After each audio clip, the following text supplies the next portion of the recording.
Pourquoi ceux qui sont appelés à un but supérieur affrontent-ils souvent les batailles les plus profondes contre le désir?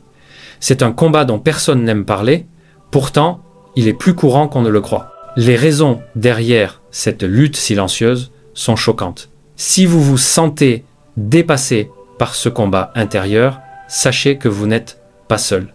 En réalité, il existe une explication biblique. Découvrons ensemble la vérité sur cette lutte cachée. Tout au long de la Bible, certains des plus grands serviteurs de Dieu ont été confrontés à des tentations féroces. Pensez au roi David, un homme selon le cœur de Dieu, qui est tombé dans le piège du désir avec Bathsheba, ou à Samson, dont la force et l'appel furent éclipsés par sa faiblesse pour Dalila. Même aujourd'hui, ceux que Dieu choisit ne sont pas épargnés par cette lutte. Mais pourquoi?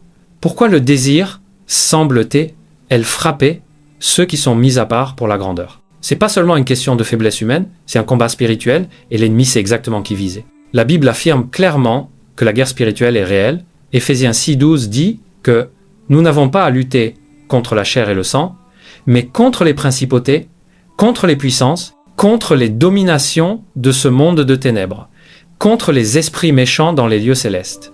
Le désir n'est pas seulement une tentation physique, c'est une attaque spirituelle dirigée contre ceux qui ont un appel divin.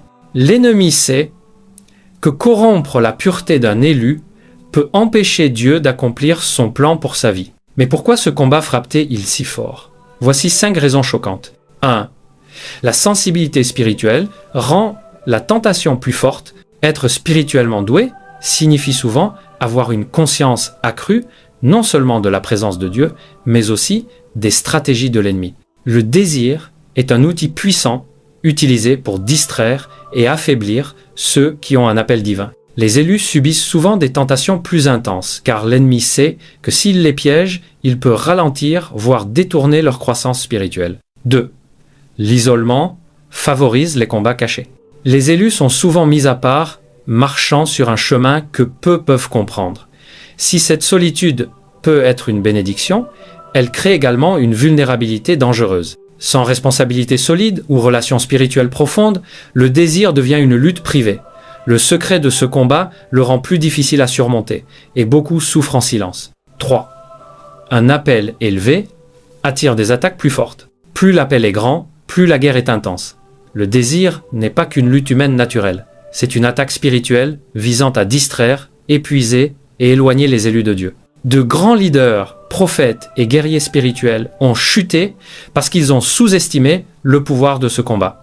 L'ennemi utilise le désir comme un piège constant, sachant que même les plus forts peuvent être vaincus par leur chair. 4.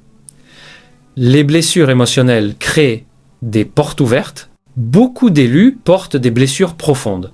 Rejet, abandon, peine passée. Ces cicatrices non guéries peuvent devenir des portes ouvertes pour le désir. Quand une personne est émotionnellement vulnérable, l'ennemi propose le désir comme un faux réconfort, une connexion illusoire pour combler le vide. Sans guérison intérieure, la luxure devient un mécanisme de survie, créant un cycle de péché et de honte difficile à briser. 5.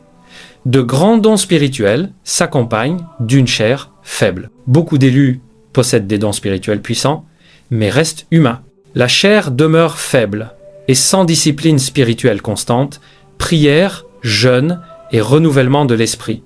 Le combat contre la luxure s'intensifie. Plus l'on est oint, plus le besoin de maîtrise de soi est grand.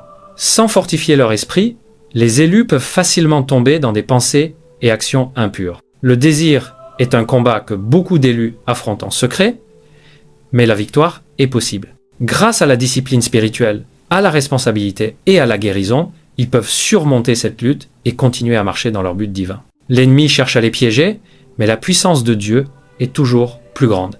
La question reste, lutteront-ils ou tomberont-ils? Si ce message a ouvert vos yeux et apporté de l'espérance, abonnez-vous et activez la cloche. Chaque semaine, nous apportons la lumière de la parole de Dieu sur les luttes les plus profondes de la vie. Rappelez-vous, là où vous voyez une faiblesse, Dieu voit un potentiel.